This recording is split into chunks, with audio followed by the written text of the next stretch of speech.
Did AEW botch the Matt Hardy injury at All Out 2020 on Saturday night?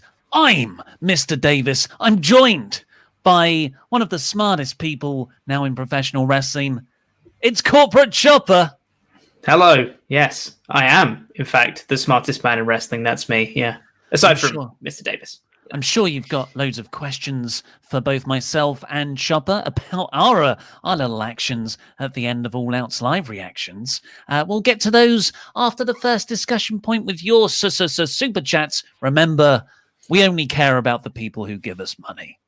So, unfortunately, because I think I actually really, really enjoyed All Out. I love AEW. If you go back and you watch the stream, even after the Matt Hardy incident, multiple times I just sit back and go, I love this company. You know, it's the opposite of this company. It's this company. The MJF match with Jon Moxley was one of my, probably favorite finishes of the year. The storytelling in the FTR Omega Page one, the fun in the Orange Cassidy Jericho match, loved it all.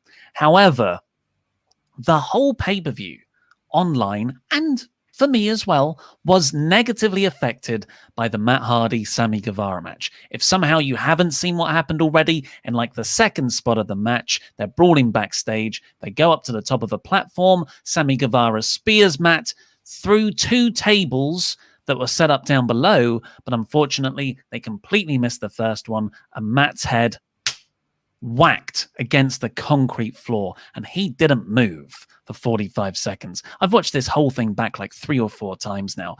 It is so uncomfortable. Completely takes you out of what's unfolding, not just here, but arguably for the rest of the show.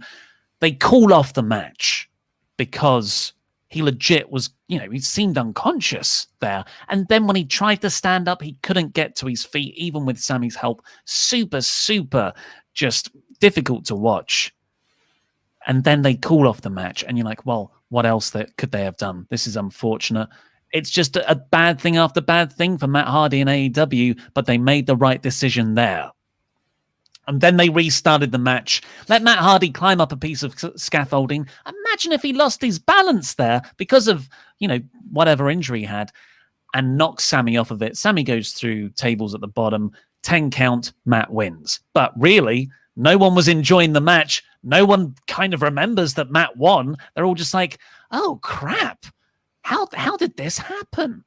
And yeah, well, I'll go through like the stuff that's come out since. But what was your thoughts when you first watched it? Yeah, pretty much 100% agree with you. It was so uncomfortable to watch. Just watching Matt struggle to get back to his feet after the initial bump was something that it was beyond selling. Like, you can recognize good selling. And this was just like, no, this is just real. This is completely just takes you out of the immersion of wrestling. And I thought, called off the match. Smart choice. It's really unfortunate there's a bump. Maybe, there could be an argument that maybe the bump could have been done safer. There could have been more precautions rather than just 2 tables on a concrete floor. Maybe something underneath, whatever. Unfortunate accidents happen.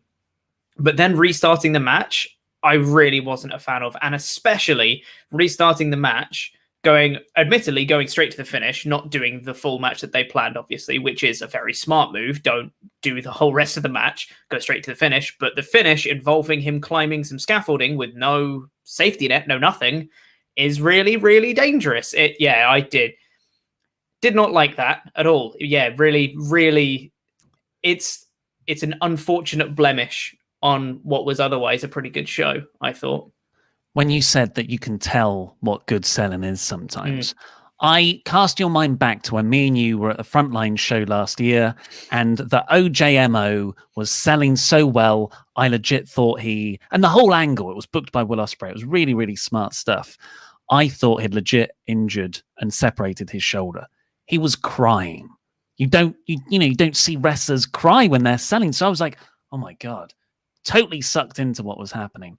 Turns out, work him at work face. So in the moment, I actually did, that was part of me, probably the optimistic side of me, was hoping it was a work. And when they restarted the match, I was like, well, surely it's a work then. But it comes out afterwards, no, it wasn't. Brian Alvarez said Matt Hardy was taken to hospital very soon after.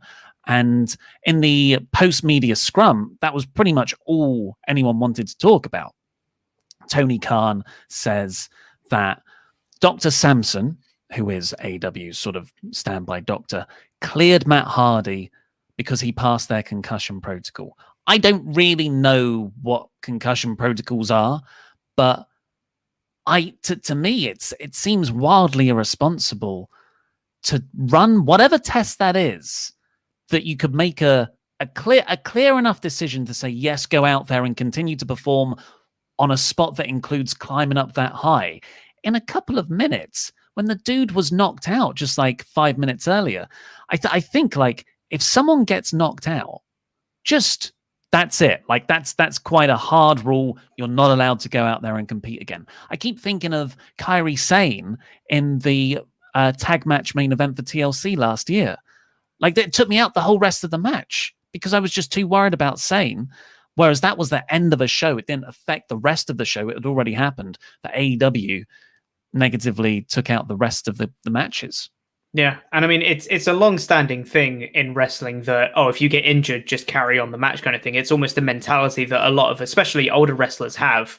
Of there's the famous stories of Triple H tearing his quad and still going on and finishing the match, and people getting through all these injuries, and they're often told as like these heroic stories of people trooping on despite the injuries. And I feel like it's really negatively impacted stuff like this because Hardy, especially, a bit more of an old school wrestler, having the mentality of it doesn't matter if I'm injured, I've got to finish the match.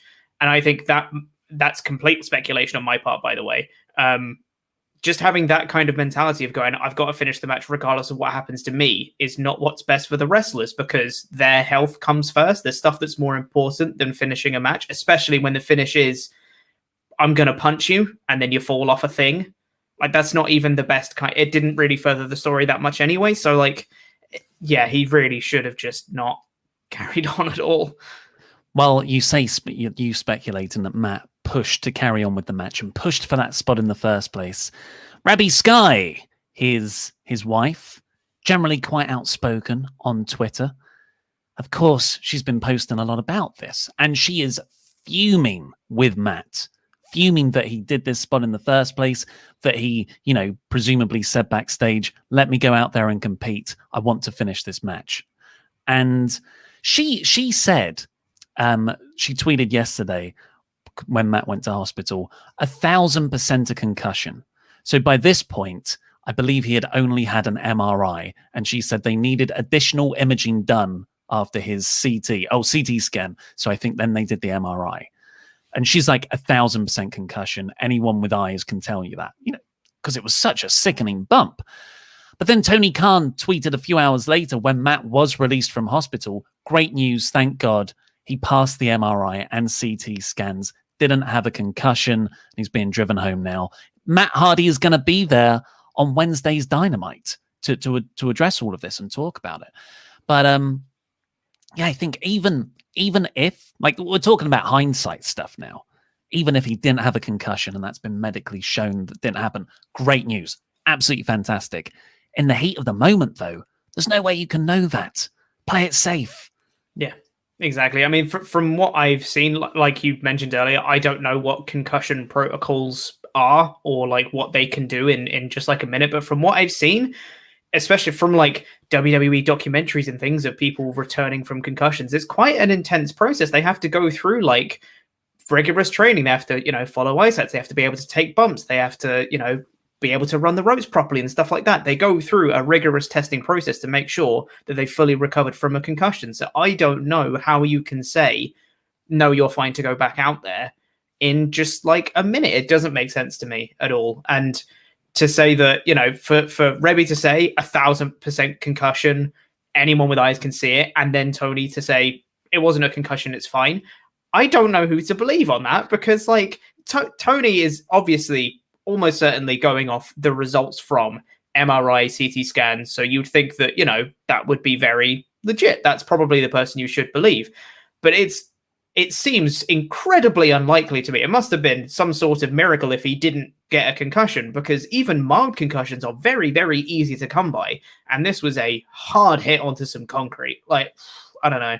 Yeah, I think you can believe both here. You can believe Khan going by science and saying, look, these scans say he did not suffer a concussion. And you can go by Rebbe, who has intuition. That's my husband. He just took the father of my children. I can see his eyes going loopy or whatever. There's something wrong with him, and I don't want this to happen again. I think you can believe both sides there. But yeah, I don't think the discussion is about was he or wasn't he concussed.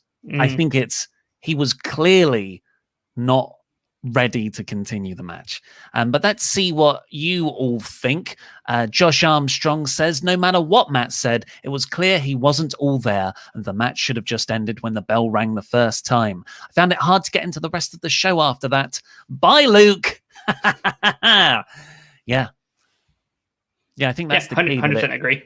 It stopped me enjoying the next match. But the rest of the show, particularly the next match, unfortunately. Jonathan, the Headmaster Headman. Hello, Mr. Davis and Mr. Chopper are completely right about the Hardy situation. An audible should have been made. It damaged the rest of the show for me. So similar concerns. Agreed. Spencer O, I think a larger discussion needs to be had about Tony Khan just saying no to certain spots that his wrestlers pitch. For instance, that Darby Allin body bag tax spot probably didn't need to happen. Yeah, that was something I was going to bring up later on when we get to reviewing the Casino Battle Royal, because that was another spot. There's been several of these spots in AEW recently where it's like that just didn't need to happen. Maybe it is just drawing a harder line, because I'm sure the wrestlers all want to put on the biggest spots they can and pop the crowd the most they can and all that stuff. But maybe it just needs to be like a firm like, no, you can't do that. I don't know. Well, to come to AEW's defense here. Ryan Satin reported that AEW ran this spot twice through with a trained stuntman supervising, and it went fine. So, of course, because that's what wrestlers do. Wrestlers are going to come to you and say, I want to jump off the highest thing here and blah, blah, blah, blah, blah, right? And Tony Khan, presumably, like half of his job is saying, okay, well, how can we do that safely? And going by Sanin's report there, I don't think you can get much safer. If you've, to me, it's weird that there weren't mats underneath the table. Like, what? Why wouldn't that be a thing? But and why wouldn't you just both fall down as opposed to spearing, where you sort of miss your mark potentially a bit more? But I think, I don't think it's a case of. I've forgotten my original point now. God damn it. You talk for a bit and I'll remember it. Saying that if Tony Khan needed to have a harder line to just tell the wrestlers no, or like the Darby Allin body bag tag spot. Yeah, I think there's definitely a case where, especially Darby, he's taken a whole bunch of bumps that are really horrible looking in hindsight. And maybe he can take that. Maybe they've gone through all these spots beforehand and they've done stunt practices and stuff. Accidents do happen still, even with enough practice. And I think maybe the precautions they've taken aren't enough. I don't know. That is pure speculation on my part, because I don't know the inner workings of AEW and what they've done in precautions. I don't know. I just want people to be safe. That's all. I remembered what I was going to say. We only know the spots that go wrong. Maybe Tony Khan is legit saying, no, you can't jump out of a helicopter, Kenny Omega. No, you can't wrestle a shark, Brian Cage. Although, wouldn't that be awesome? But okay, you want to fall off a platform about 8 feet high through some tables? Yeah, that's wrestling. I can make that happen, but let's make sure it happens in the safest way possible. And yeah, unfortunately, there was an accident there. Christopher Jazzcat, that was scary AF. I don't know what AF means. AF.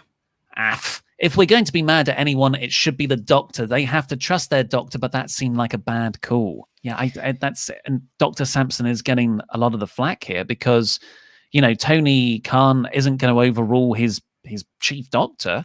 If his doctor's saying, yeah, looks good, go out and wrestle. I can't see the thinking process, even if he's passing these tests. Yeah. Maybe he didn't see, maybe he was rushing over to Matt when we could see the stuff on the monitor. It's so difficult in like the thick of the moment to make these judgment calls, but I think they definitely made the wrong one. Yeah, he did. It's unfortunate, but yeah, I think wrong call made. Christopher Jazzcat again. I got knocked out in a mosh pit from a guy's knee hitting me in the head when he dove off a speaker stack. Hardcore. Waking up, I didn't know where I was and couldn't stand. Seeing Matt took me back to that. Seems pretty similar, that, yeah. Anthony Brewer, if the Hardy injury never happened, how would you feel about the match and the show as a whole? It's hard to say because they just rushed to the finish, so we don't really know what they had in store for the rest of the match. We just had really those two spots, and that was the whole match. My view on the show is probably going to be the same, if not maybe slightly better, because it didn't have that kind of impacting it. But I can't tell you how I feel about the match because we haven't seen it. Yeah, I think because you take that out of it, I love this show. I think it's a brilliant, brilliant show, as we'll get to, but it's just completely overtaken the whole conversation, really. And like, because that's so high profile, I think other things have been elevated, like that Derby spot and the JR comments as well. It's like, oh, let's see what else is negative. Whereas usually they would have probably gotten lost in the overwhelming positivity. Jitters, I was concussed from hitting my head on the turf, falling from a stand. There's no way Hardy wasn't concussed. Their protocol is clearly not good enough. Well, I don't know what the protocol is, but everybody's bodies behave differently. You know, you could get knocked out with a brick and you might not be concussed. Sometimes things fluke like that. Going by the tests, it seems he didn't suffer the brain trauma that lines up with data of a concussion, but yeah, definitely probably should have been stopped. So before we get on with the full play-by-play review of AEW, anything to say, Pete? Now you've made the wise choice to join the All Authority. Well, I just wanted to say that, that I think I made a really smart choice. I'm really looking forward to be part of the All Authority. I'm excited to be alongside the inaugural Jam That Champion, and I think we can just make WrestleTalk a better place. Yeah, so obviously I couldn't have... I did this all by myself, but it was nice to have you by my side when I lifted it, kind of, remotely. Yeah. But did you see Luke Owen's face? I know, it was great, wasn't it? What an idiot. He didn't even look jokey sad. He looked genuinely unhappy. Yeah. It was beautiful. I've actually idiot. taken a few screenshots. I've jiffed up a few clips. And it's just it's like a collage on my desktop wallpaper of just Luke going like this. It's like this. When he realizes what's happened. Can you go through it like on The Simpsons, that show that he really likes? When you go through and you can see the exact moment where his heart breaks. Is it like that? That's great. It's like that. I stop it, and then I smile to myself because I am the Jam That Champion. Inaugural. It's going to go down in the history books. I've finally won something, and it's a beautiful friendship, me and you, Pete. Yeah, best friends. Yeah. Best friends. Definitely. Right. So the main event, the show as a whole, really.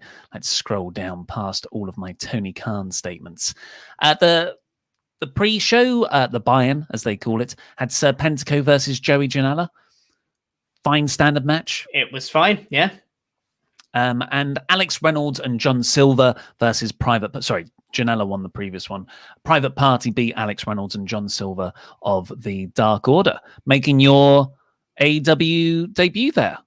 Yeah. It was a really fun match. I thought I performed really well. Me and Alex Reynolds kind of tore the house down, I thought. So yeah, it was great. They are one of the most fun tag teams to watch in AEW right now. So fun, like legit, because I didn't know. I'd seen Private Party before. I hadn't really seen that much of Alex Reynolds and John Silver, and in this match I was like, God, they're good. This is really fun. They're so good, and I think if they keep getting these sorts of shows, they had a fantastic match against Cody and Matt Cardona several weeks ago, where if they keep being allowed to showcase that really fluid tag team style that they've got. And John Silver is freaking excellent. Like the way he just moves, the way he connects with his kicks, I love watching him.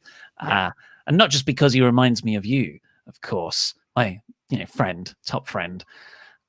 It's because I think they could possibly see themselves go up the ranks a bit. Yeah, I'd really like that. I think they're great.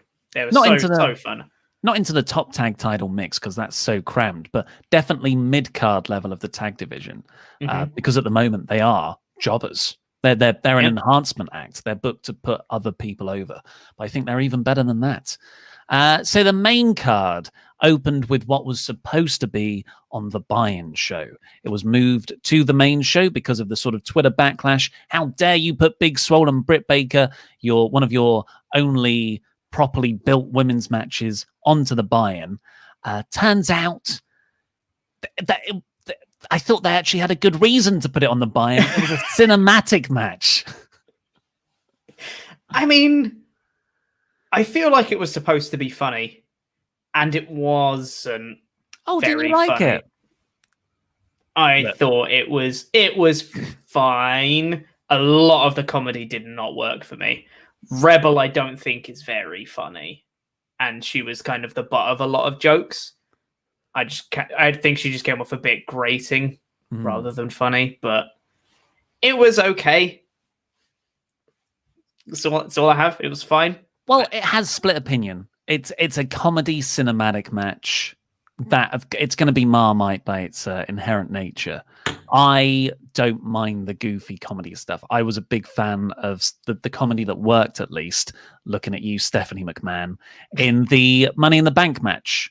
I really enjoyed AJ Styles' performance in the Boneyard match. The Fiend stuff has been fantastic. I thought this was a fun, not cinematic match. It was a fun B-movie match. Some really fun little spots where Big Swole's looking for Baker and she finds a cabinet full of those chattering teeth that you wind up. So Joker style. Baker gets out a drill at one point. She did try to kill her. That's attempted murder right there. Well, I think that's a sort of a callback to Little Shop of Horrors and the scene there. But man, you know me, I don't deal well with needles. Like I have a visceral. I can't even see a needle, let alone one piercing flesh. And Britt Baker got out the syringe and tried to inject Swole with it to make it easier to beat. And Swole turns the syringe around and puts it into Baker's leg. And we see it go in Baker's leg. And we see it plunge down. So I'm guessing Baker, being a qualified practitioner, injected herself with something. Water. I don't know. Can you inject water? Doesn't that kill you? I don't know. Anyway, it got me. It certainly got me. Swole gassed Britt to win. I thought they could have made more of that up, like Britt's body slowly falling asleep. I think has a lot of Johnny English comedic potential. But Swole just gassed her to win. 6 minutes all in all. Flew by. Yeah, I thought it was fine. I thought, it was supposed to be a kind of funny, kooky comedy match. I just don't think a lot of the comedy worked for me. That's all. That's fine. A lot of people agreed with you when we were watching it. I think me and Luke were actually in the minority. That son of a bitch. However, I've kind of got 3 favorite matches on this show, and this is one of them. The Young Bucks versus Jurassic Express. Oh lordy. They're all so good. So good. All of them. Like there wasn't like a weak link in this match. All of them worked so fluidly together. So many awesome spots. The Bucks were working heel for some of it. It started off just kind of like 4 baby faces, baby facing it up and, countering each other and having stare offs and things like that. And then the Bucks just went, nah, we're just going to kill you now. And then they just started working heel for it. It was great. Oh man, some great sequences in this match too. So fun. Yeah, and the spots were so innovative. Stuff like Matt Jackson. Unfortunately, this one was slightly botched. Well, very botched. But it was Matt Jackson doing his rolling Northern Light suplexes. They start outside the ring. They do it over the rope in the ring. He does it all the way to the far side. It goes over the ropes. That's where they botched it, unfortunately. They both got hung up on the top rope. But then he continued to do it outside and then over the barricade with 6 Northern Light suplexes in sequence. with a botch in there. That was fantastic. Luchasaurus hit this insane dive off of the top rope springboard into the crowd. Yeah. Oh, he is deceptive with how bloody athletic that man is. It's absurd that. Oh man, there was one. I think one of my favorite sequences was when they countered the Meltzer driver. They were setting up for the Meltzer driver, and they countered it, and then they hit a Poison Rana onto that. And I was like, oh my god, so many things are happening at the same time. It was one of those where it was just like all so many different moving pieces, but they all worked so fluidly together. It was awesome. But crucially, apart from like the great character work, like you've already touched on with the Bucks carrying on that heel persona. We got Jungle Boy kind of isolated in the ring by both Matt and Nick Jackson, arguably the best tag team in the world, although they've yet to capture gold in this promotion. Jungle Boy took super kick out, got hit by 2 super kicks at the same time, a super kick party. He kicked out of that as well. And then it did such a good job of putting Jungle Boy over in defeat. And that's exactly what the main event did with MJF.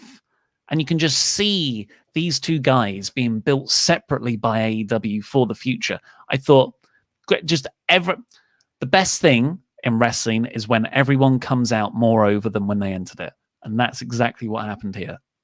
Yep, exactly that. Yeah, it was a BT trigger that eventually just finished him off after that. And it was just because like Luchasaurus was still out from his stupid big dive to the crowd. So yeah, it was just Jungle Boy that was isolated. But it was really cool to see all of them. Of course, the right people won, but Jungle Boy got put over in defeat. It was really, really good. Now we've got All Elite Wrestling here saying, we hear you, WrestleTalk. But do I hear you? We were fooled last time by AEW, a fake account. They don't have a check mark. I don't think they're real. Yeah, it's a fake account. Mod Mother's saying, ooh, what a heel. They're the true heels. They're the heels. Fake account. Getting such likable baby faces like me and Corporate Chopper excited. Exactly. After that, we got the Casino Battle Royale, which in previous years has been a bit clunky because you would get, the idea is because it's not the Royal Rumble, folks. Don't call it the Royal Rumble. You have waves of 5 people enter. And in the past, you'd have all 5 line up with some generic entrance music and then run down to the ring. And you're like, wait, who's in there? 5 guys. And you don't get the pop of the entrance music, which is half the fun of a sequential entrance match like this. So this time, just every 2 minutes, every interval, there'll be 5 people come out, but they're just entering rapid fire. So you still got the pops. So they fixed that. That was very well done. Yeah, it was. And the initial 5 in this match, I've got them all written down. Was you don't have to do that. Yes, I do. I feel like I have to because I want to put over how many stacked names are in this bloody match because there's a lot of quite big names. Because you had Trent and Daniels, Jake Hager, The Blade, and Phoenix were the first 5, and already I'm like, okay, that's pretty good. I bloody love Trent, by the way. If I feel like I've said that before in an AEW podcast. I think Trent's amazing. Give him more stuff. He's awesome. But I will say, as it progressed further, I felt like this match was really good for the last 7 or 8 people that were in it. Before that, it was kind of just a bit, people were there. And occasionally someone would just be like, oh, they've been eliminated. And that's it. Whereas like a lot of the story stuff that came in, a lot of the really cool, innovative spots, the stare downs that we wanted to see, it was all kind of packed towards the very, very end of the match. And I don't know whether that's just because we get them in waves of 5 and it is every like 3 minutes and you just get another wave of 5, whatever it is. But it just felt like the first half of this match didn't really need to happen. I maybe would have preferred, I know they've got to do it. Casino Battle Royale branding, got to do it all the time. But I would have preferred maybe like a 6-way number 1 contendership match or something like elimination 6-way or something like that. I think it would have been awesome. But it was very good, the second half of this match. Yeah, I must agree that the build round faction warfare was so cool this was one of my most anticipated matches on the card. So maybe because I had such high expectations, it didn't quite meet them. I didn't get that, here's Eddie Kingston's Five Guys, the restaurant chain that he owns. Here's Team Taz, here's Lance Archer, here's the Inner Circle. We never got like that crazy stare off where they're all just looking at each other and then a big brawl, which is kind of what I wanted. Instead it was, people being picked off way in advance of that. But it was still fun. I thought it zipped along really nicely. And let's talk, because we've already covered the Darby Allin elimination, which is where he was thumbtacks were put into a body bag. He was put in the body bag with it, and then it was just lobbed over the top rope. Fell quite nastily, but apparently he was fine. That's not an excuse of the recklessness, but thank God he's okay. Is who was our Joker? Our wild card. So that's you get the 4 waves of 5 people, and then you get a surprise 21st entrant. Lukewarm Luke Owen had Miro, Rusev. That didn't happen. Another reason why he lost, why I beat him fair and square. It was Matt Sydal, the former Evan Bourne in WWE. Yeah, I was quite pumped to see him. I was like, oh, he's really good. I was one of the few people that was like, I love Evan Bourne. Give him more stuff when he was in WWE. So I was really quite excited to see him. I thought he was really, really cool. Apart from when he did his first move. Yes. Really unfortunate. Because he went up to the top rope. A move that he's done probably thousands of times. Went for a shooting star press and he just slipped off the rope. Completely stacked it. Thankfully, didn't hurt himself doing so. But just completely just fell straight on his ass. And well done to Will Hobbs, who was right there, immediately just rolled over to check on him and make sure he was like okay, who was going to hit the shooting star press on him, which was nice. But very unfortunate for Sydal. And as horrible as it was, I did laugh. Yes, that's the thing. Apparently it was very humid in the Daily's Place because it's an open air stadium. And that was a big reason why the crowd was so tired after this, and apparently why the ropes were a bit damp as well, a bit slippery, which is why he slipped. Because that's you never see him botch that move. That's his thing. Yeah. But my heart goes out for him. I'm trapped between 2 opposite emotions of being so sort of sympathetic towards his plight there, but also that was bloody hilarious. But because it's like your first thing, I'm sure he'll be fine. But it's never gonna go away. No, surely it's a bit like a Titus World slide. Everyone's saying Shockmaster because that's how he debuted. But I see it more as a Titus World slide thing. I guess at least the fans can't make a chant up about it. That's true. Yeah. I mean, I just hope that he tweeted out afterwards, just being like, "Well, I guess that was a sign. I'm going to come back with all new material next time." Which is, it's unfortunate, but hopefully he just gets over it because he is really good. I wonder if he sticks around longer. But who else is really good? You've already mentioned him. His name is Will Hobbs, not like I said in my tired review state, Luke Hobbs, which is Dwayne Johnson's character in Fast and Furious. Yeah, so well done. That would be pretty cool. Luke Hobbs debuted in the Casino Battle Royale, rather. Luke, I did it again. Will Hobbs is a featured player on Dark quite a lot. Big guy, very impressive, athletic. He was probably the standout, the most memorable thing here. Yeah, because I think a lot of people were expecting big things from everyone else in the match when you had a lot of people that had been built up quite effectively in the past. No one really expected anything out of Will Hobbs. A lot of people probably didn't even know he was in the match going into it. So then for him to come in and be a real kind of standout performer, everyone's going, hello, where were you beforehand? I thought he was great. And he had a big man stare off with Brian Cage or Lance Archer, one of the two, which was really cool. It was a good moment. I was like, oh, big men doing big men things. Yes, please. Also, I know this isn't a hot take. Brian Cage is really good. Man, the size of that man, and to still be athletic and doing leapfrogs and hurricane runners and all sorts of stuff. It's like, how do you pull that off, you madman? It's great. I thoroughly enjoyed it. And I also wrote, my first note of this match was, I want to see a Phoenix versus Trent singles feud, please. I think that'd be really cool.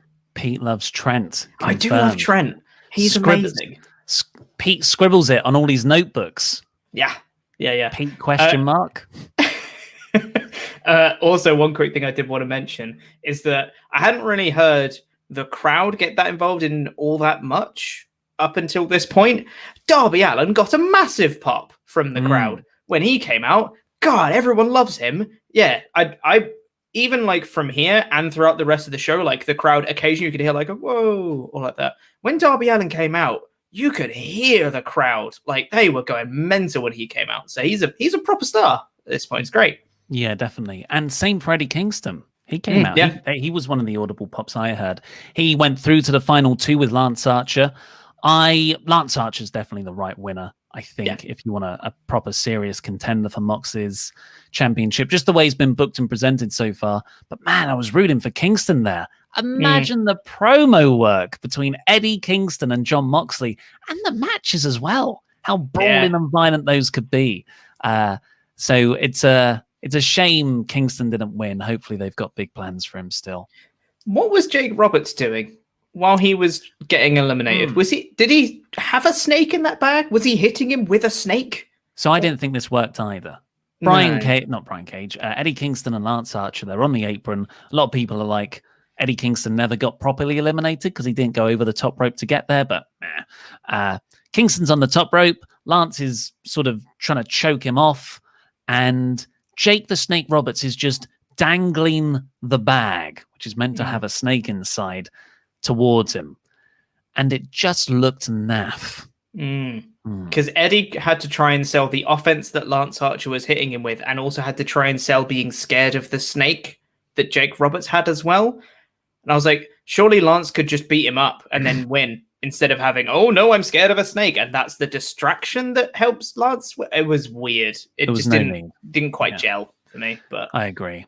Then we got the Hardy-Sammy match, which we've already covered.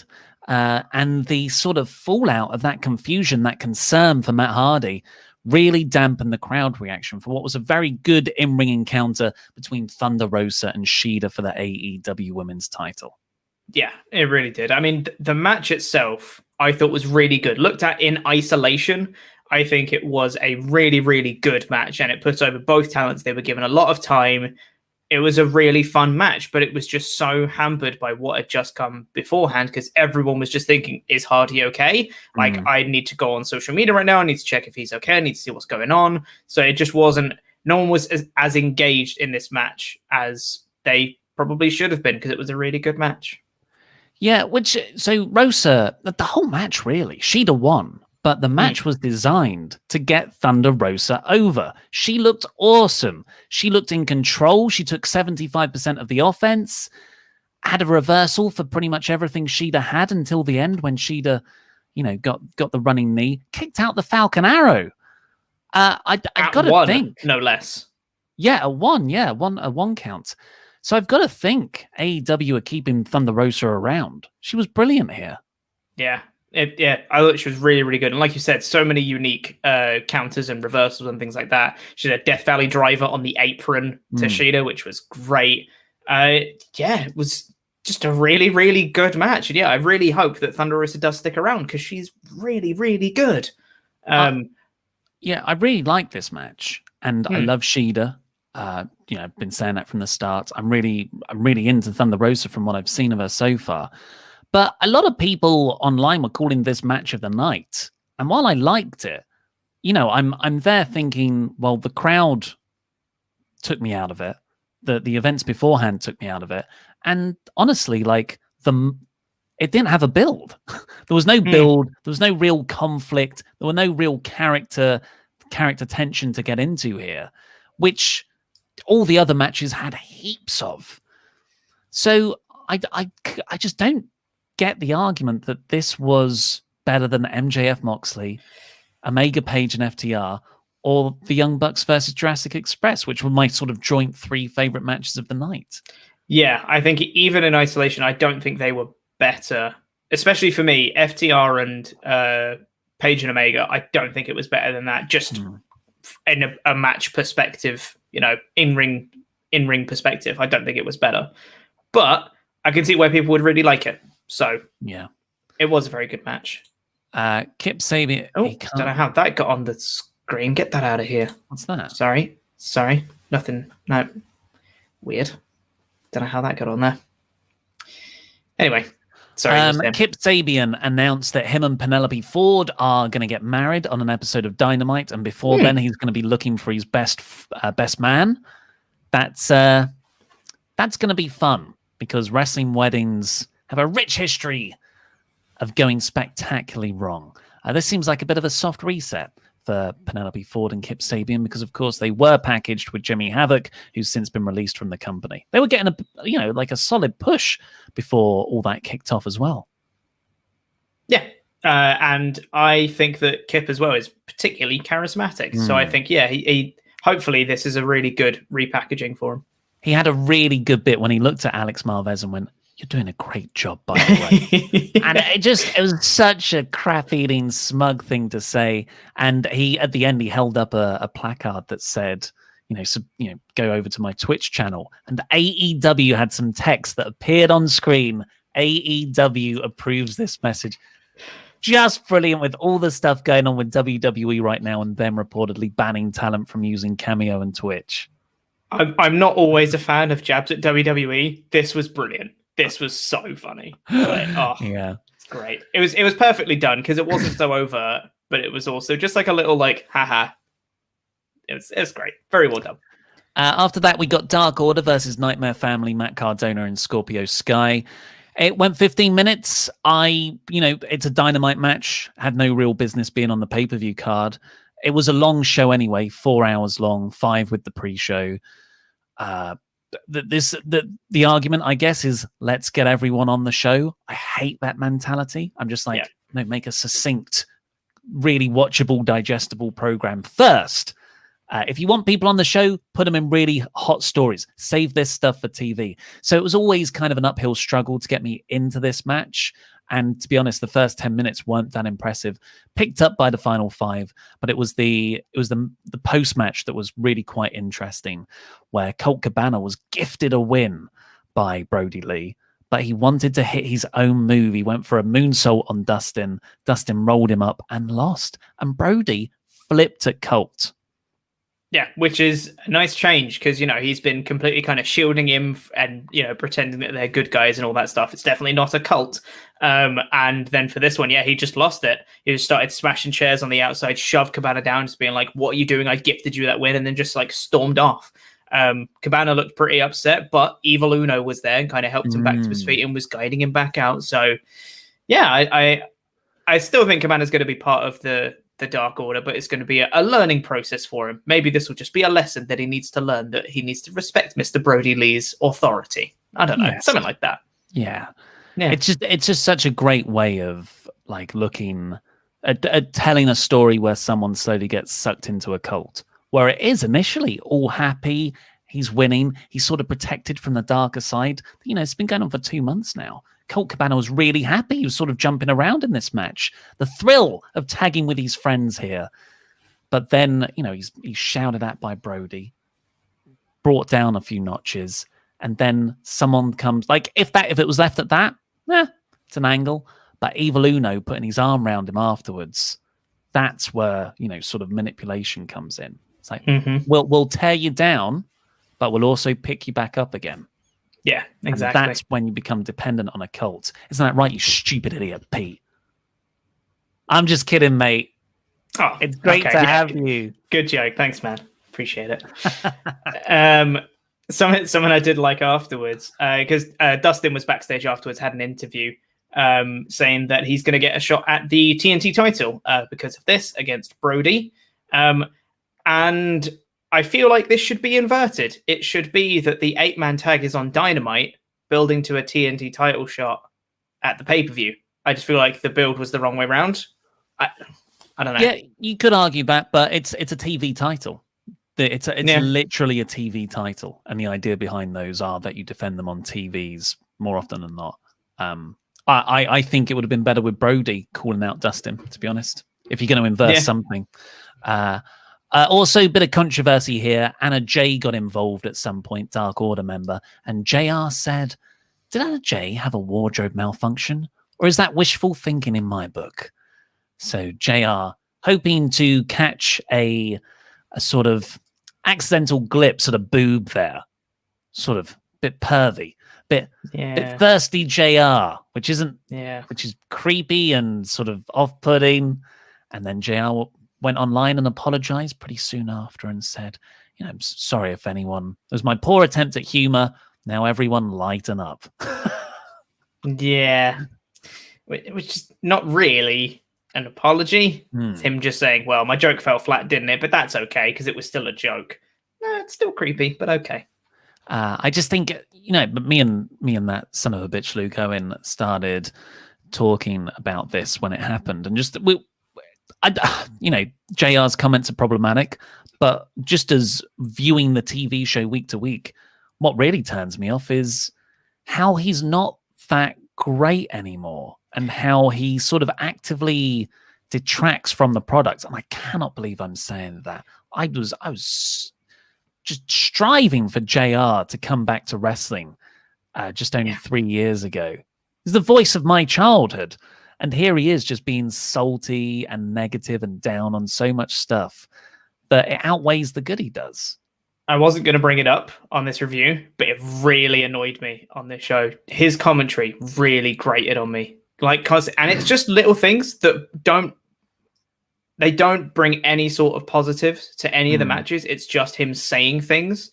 Like, what was it? There was in the FTR Omega Hangman match, Omega did the move where he kind of leapfrogs over them and does like a bulldog. I can't remember what the name of the move is. And then JR just goes, "Back in my day, that was called a leg lace." No one cares, JR. Just call the move what it's called now. Like, it's just, that doesn't bring anything to the match. That's just, you're just negatively impacting the match. Just stop. Don't say that. It's also a 3-man booth, and it should be 2. Just get rid of JR and you're fine. Oh no! I can't. Three-man booths work pretty well when all the commentators are good and have unique personalities. I never thought I'd be saying that either. Hey, Mario Ranello's out of a job right now. So after that, we got FTR versus Kenny Omega and Hangman Page for the AEW Tag Team titles. And it was just quite a staggeringly brilliant piece of telling a story with characters through the physicality of wrestling in a ring. They told an entire arc, an entire thesis with their bodies and hitting each other. It just astounds me how this is so expertly done with people at the top of their game like this. They're craftsmen at the end of the day. And the story was, what is better? Is it 2 great singles guys put together as a team, or is it a great tag team? Like, what is the stronger force there? And they told that really smartly by having Hangman Page isolated for ages against FTR. And then he'd tag in Omega. And then it was just pretty much Omega taking on FTR for ages. So this was a 30-minute match. It was a long match. They took their time telling this story. A lot of people thought it was too long. I didn't mind it at all. I was completely absorbed. But I can see why people thought, oh, I wish 5 or 10 minutes were gone from this. But yeah, at the end of the match, it became about, no, the tag team is a better unit than 2 great singles wrestlers chucked together. And it was a miscommunication.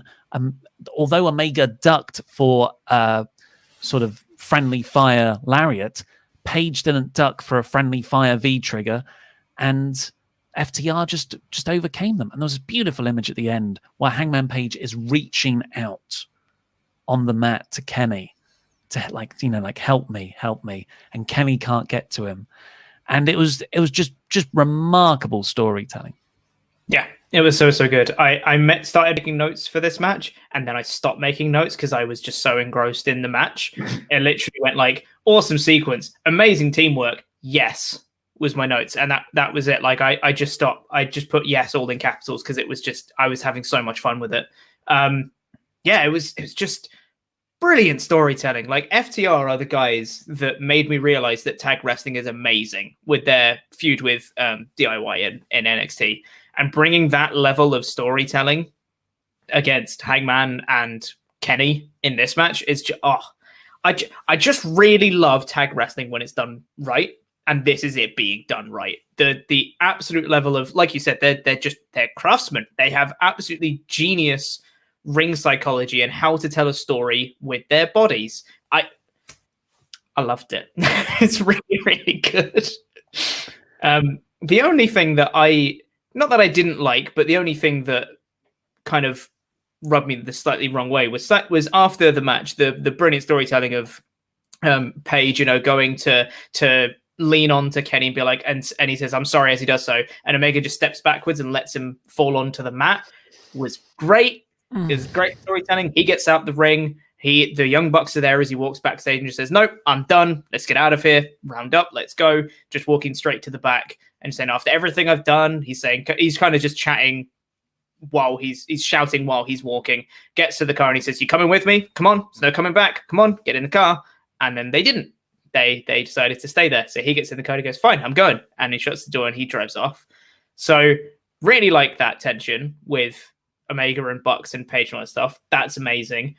The only bit I didn't really like, or that I think was slightly done wrong, is that I don't get why Omega is so annoyed at Paige, because Omega's the one that hit him with the V-trigger. And I know you could make the argument that Omega ducked and Paige didn't. Sure. But Omega's the one that still hit him with the V-trigger. And then he wasn't the one that could get to him to break up the pin. I feel like it might have worked slightly better in my head anyway if he'd gone for the buckshot and hit Omega, and then Omega just didn't break up the pin. After Paige had been hit with 2 spark power drivers, Omega just didn't break up the pin. Not that he couldn't get there, but he just didn't. And then he just walked off afterwards. I feel like that might have worked a little bit better than Omega hit the V-trigger and then he's the one that's annoyed at Paige. To me, those two things just didn't quite match up. I still really enjoy it. Still think it's great. I just feel like there could have been a slightly better version, maybe. I don't know. I think it works perfectly fine. Omega's angry at Paige because he didn't duck. And he's like, "Well, I ducked for your move when you tried to do it to me. Why didn't you have the ring awareness?" And it's not just about that isolated bit. Yeah, I think it's about... Yeah. I think they've lost the titles, and that was kind of the only thing keeping them together, because it has been 6 months of Hangman Page's self-destructive behavior. Like, think of all the things that Page has done over the last half year. Stopping the Bucks winning the championship, being constantly annoyed and griping at stuff Omega's saying, driving a wedge, saying he's leaving the Elite, saying he doesn't like them as people anymore. Like I think Kenny's just sick of it now. Like, you know what? We're over then. We've lost the titles. I kind of made my mind up anyway. And then he leaves. But yeah, it looks like we are getting the return of, the debut, I guess, in AEW, a full-on heel Kenny, the cleaner Omega. So I'm very excited for Dynamite. I hope so. Also, I did just want to quickly address, there was a comment here from EA Prove It that just said, "Chopper, you need to see BTE to understand that aspect more, because Omega's onto blame shifting mode." I don't think you should watch a YouTube show to understand a TV show. Yes. Yeah, they need to incorporate that stuff better into the main product. After that, we got Chris Jericho versus Orange Cassidy. In a mimosa match, you can win by pin, submission, or throwing your opponent into a vat of orange juice and champagne mixture. Yes. I was quite tired at this point. So I'd stopped making it such extensive notes, especially after that match, because I was quite drained after that last match because I really liked it. I thought it was quite fun.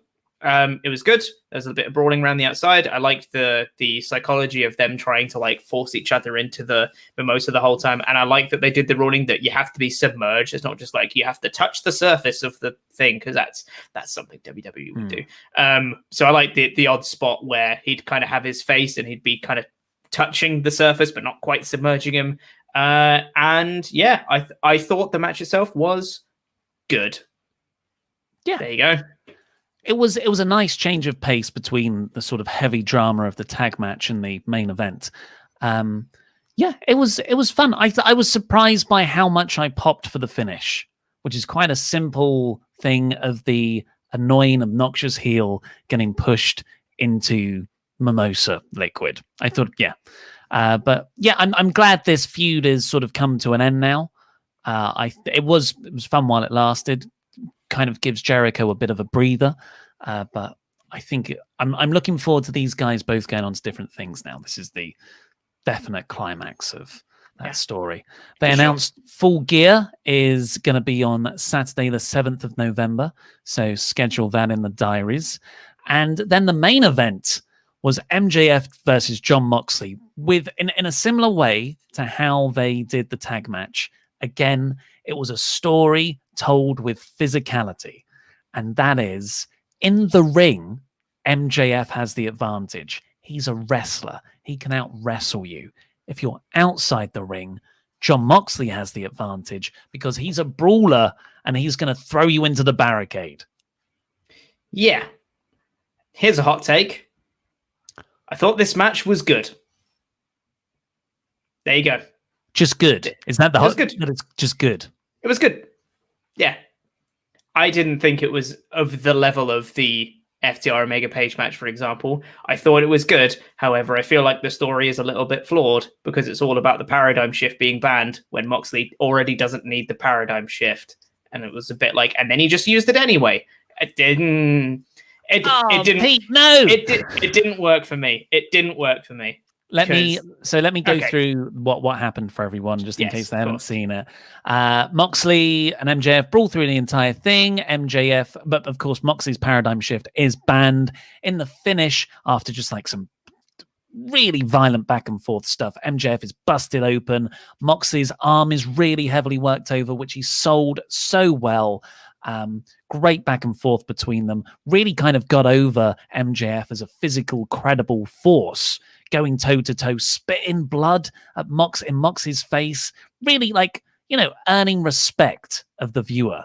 Because previously he's just been a bit of a chicken S-word heel. Right now he's this, sort of a New Japan style, yay, boo, you forearm me, I'll forearm you, legit guy. The finish comes when Wardlow gets on the apron and distracts the referee. Behind the referee's back, he throws the diamond ring into the ring. And MJF goes to pick it up. But in an excellent bit of camera work, he looks up and there's Moxley looking down at him, looks at the ring, looks back at Moxley. He realizes that MJF's going to cheat. So you know what? Moxley's going to cheat better than you cheating son of a bitch. And he kicks MJF in the gut. Paradigm shift to win behind the referee's back. I thought that finish is excellent. One of the best finishes of the year. Yeah, and again, it was a very good finish. And you said it didn't work just now. And the thing is, it was a good finish, and I really like it. I genuinely think it would have worked so much better if Moxley always won with the paradigm shift. That was his thing. He hits the paradigm shift and he wins. That's his thing. But the fact he already beat Brody, and he already beat Brian Cage without the paradigm shift, and then they built it up to be like, oh, you've not got the paradigm shift this time. And he's like, well, okay, I'll just win any other way I've done before. And he was putting over, especially in like the contract signing bit, and he was saying, well, I'm going to have to get creative with how I'm going to beat you. I'm going to do all this other crazy stuff. And I was like, sure, they had a fairly violent match, but it's not anything we haven't seen before from Mox. It's something we haven't seen before from MJF, absolutely. But it's not anything really we haven't seen from Mox before. And then the finish I thought was, he just used the paradigm shift anyway. When he'd been putting over how creative he has to get in order to beat MJF, he just did the paradigm shift anyway. I don't know. I thought it was still a good match. It didn't impact it that much for me. It was still a good match. I just didn't think it was amazing. That's all. Well, everyone's entitled to their opinion. I'd argue that Moxley's arm selling, the way he weaved that into the psychology of the match, and some just like terrific spots where out of frustration, he would go for the paradigm shift and then realize he can't hit it. Just brilliant stuff from Moxley. I would argue that is different. And the real point of this match, the real masterstroke, is making MJF a legit main eventer. In my eyes, I think it definitely accomplished it. Overall, for the pay-per-view, I gave it 3 out of 5. I loved 90% of this show, but the 5-10% was so problematic. It took me out of everything else. Yep, I'd agree with that rating. 3 out of 5. I thought it was very good. Yeah, it was good. It just wasn't amazing for AEW standards. It wasn't amazing. Well, I think that's it, isn't it? AEW have like such high expectations on their pay-per-views. Yeah. And this isn't just any pay-per-view. I know Double or Nothing is their official anniversary show, but really it's All Out. Yeah. And like, if you look at the show on paper, I think it did accomplish that. The tag title change, the Kenny Omega sort of heel turn, Evan Bourne slipping. You know, there was enough on this show to satisfy that. But yes, it's really the Matt Hardy stuff brought it all down. We don't have any Patreon shout-outs to do we? No. Well, let's get on straight with the super chats. Last call, ding, ding, ding. Get them in. We will read out every single one before the end of this stream. Second class elitist, TK and Rebby can both be right. A CT scan does not confirm there wasn't damage. It only can confirm if there was. It is possible to have a mild concussion, minimal swelling, and still pass the tests. Let's just hope he recovers safely. Thank you very much. That's very informative. Thank you. Pam K4. I watch wrestling because I don't like seeing people get hurt for real. What they could have done is get Sammy to argue and maybe push Aubrey down so it would end in his DQ and redo the match later. Yeah, I mean, they could have. I don't even think they need to get an angle out of it. Just call the match. Just say, like, just stop the program for a minute and just say, hey, guys, it's been a real injury here. It's unfortunate, but let's just move on to the next one.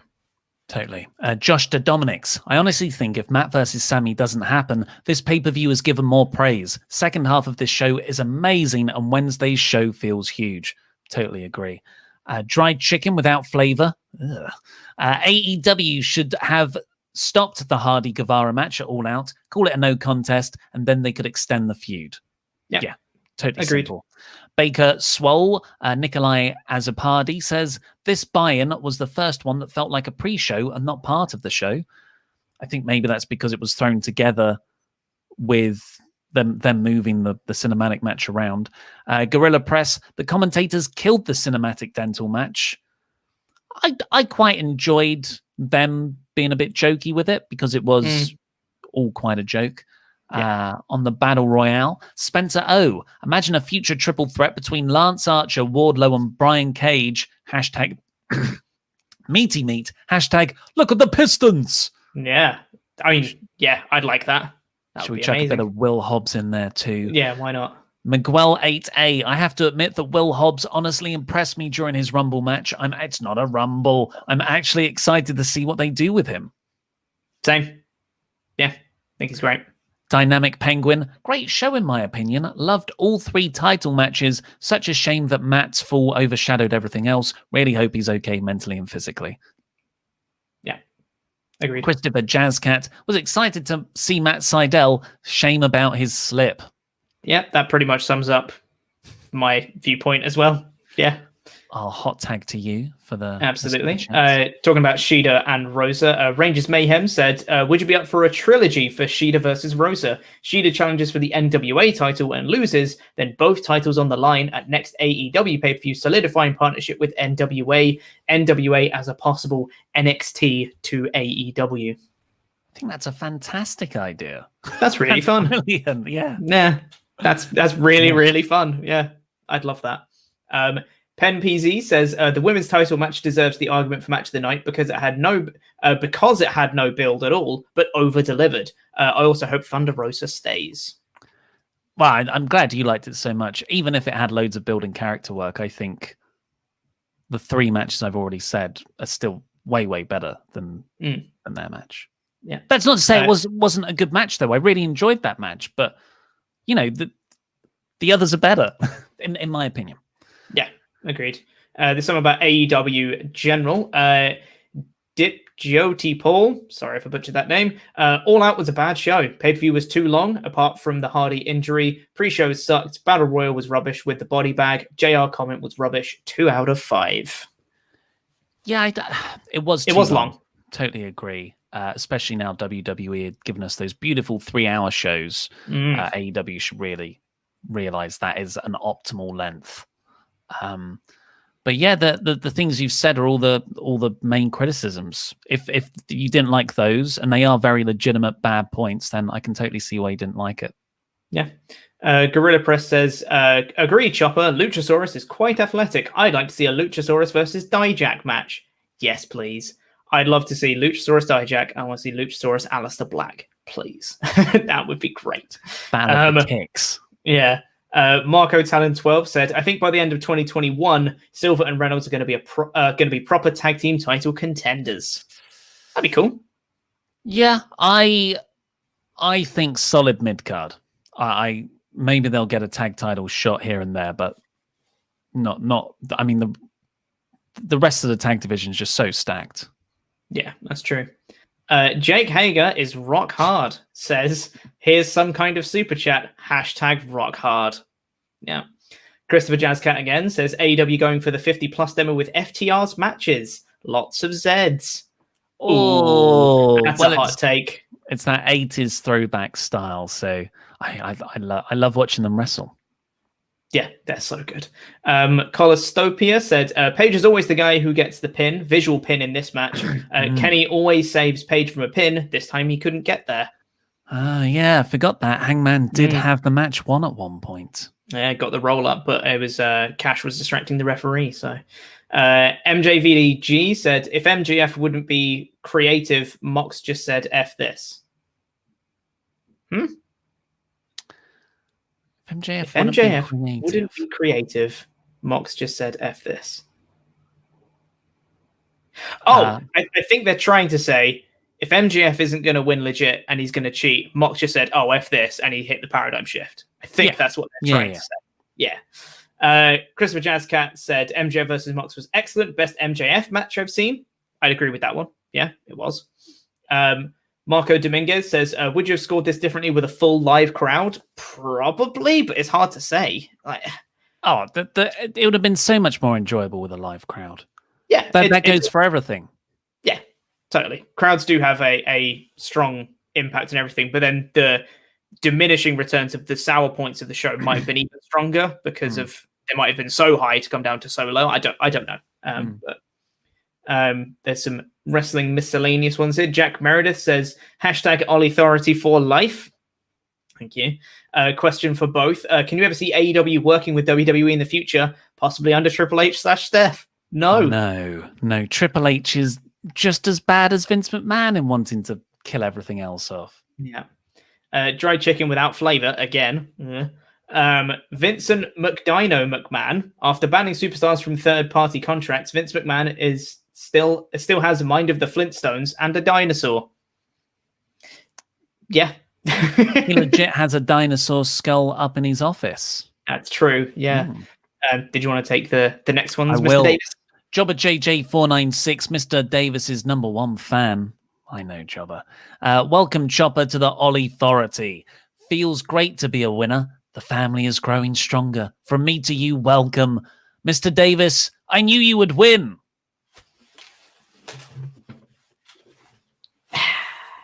Jam. So heavy. It fell off my waist at the end of the video today. I saw. I don't know if you saw when I was doing the end cards. I went to clip it off and hold it up, and it just clipped my mic off. Bacon Rasher, I would like to take a moment and reflect. I kind of started Wrestle Luke, but sometimes you just have to find a jacket and put it on. I joined Chopper. I found the light. Mr. Davis, the championship suits you, sir. Oh, suits me. Yeah, it does. Colostopia, support Mr. Davis. At least there is one grateful person in WrestleTalk. Still remember the stream where King Chopper got his job. Exactly. I know what you want. Duff's 101. Corporate Chopper knows what is best for business and best for us fans. Absolutely. He's going to do that every time. Gabriel Caruso. Is Chopper still dancing? Dance, Chopper, dance. Do you want to dance? It's up to you. Oh, thank you for the option, Mr. Davis. I'll dance today. I'm feeling dancing today. Doing that thumbs up dance. It's great.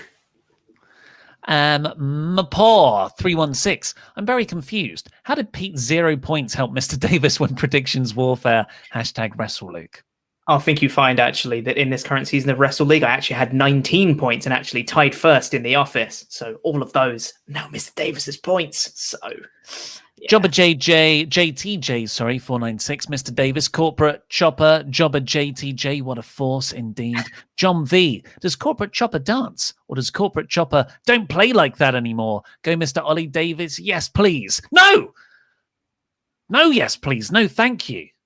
Absolutely no. Chopper dances when he wants to. Thank you. I dance when I want to. You'll never see it coming.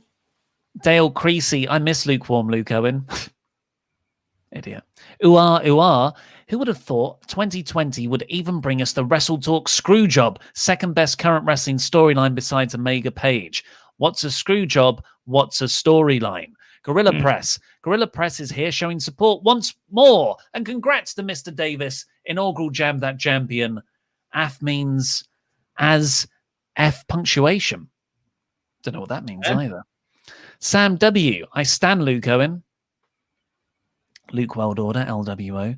William Toolman. Raise your eyebrow, Chopper. Yeah, money. I can do that one. Or I can do that one.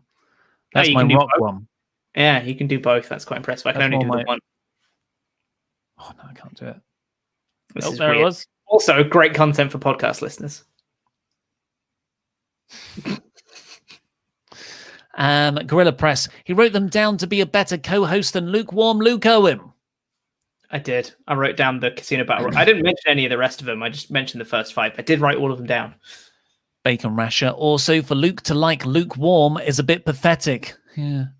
True. Luke just saw us would be best as he's watching from outside in the job center queue. #Mr. Davis. Very good. Jam. Gorilla Press. Today is the day, Mr. Davis. Your challenge shall be delivered by electronic courier pigeon. He has risen. So Gorilla Press has been saying he's going to call me out some way for the last couple of days. I don't know what's going on. William Tallman. #FTAF. What does that mean? For the authority, finally. It's Ollie authority, not authority. Gorilla Press, today is the day he's sent the same one, but this time with #PressThatPress. Cool. JB Luke Owen fan, give me a yes, please. No, thank you. Nope. Started a petition to get Luke's job back. Can I post it here? No. What else can we do besides challenge you to a predictions contest at WWE Knock? Knock being Night of Champions. Nothing. There's no, he's gone. He lost it. We stick to our stakes. Sorry. But not sorry, also. Sorry. I'm not sorry. Eric Diaz. Watching the show with Mr. Davis and Luke made me more invested in each match. Shame that's the last one ever. Watching with you is the reason I bought All Out 2. Thanks for the amazing content and consistency. Dance, Chopper. Dance. I'll dance when I want to, but thank you. And Alec Farmer finally here. First, you vanquished FTF. Now Luke Owen. Jam that jam. #Ollie. What is next on my list of massive achievements and accomplishments in 2020? It's everyone else's worst year, but for me, it's the best. Thank you for joining us here on our All Out 2 review show. Please go over and check out the WrestleTalk news from earlier today and subscribe to this channel to get daily wrestling news videos and reviews. I was doing so well with this ending promo until the thing I literally say at the end of every video slipped my mind. Subscribe, support the Ollie Authority. I've been Mr. Davis, and thank you. Corporate Chopper. I am your Jam That Champion. Jam That Jam, everybody. Join the All Authority.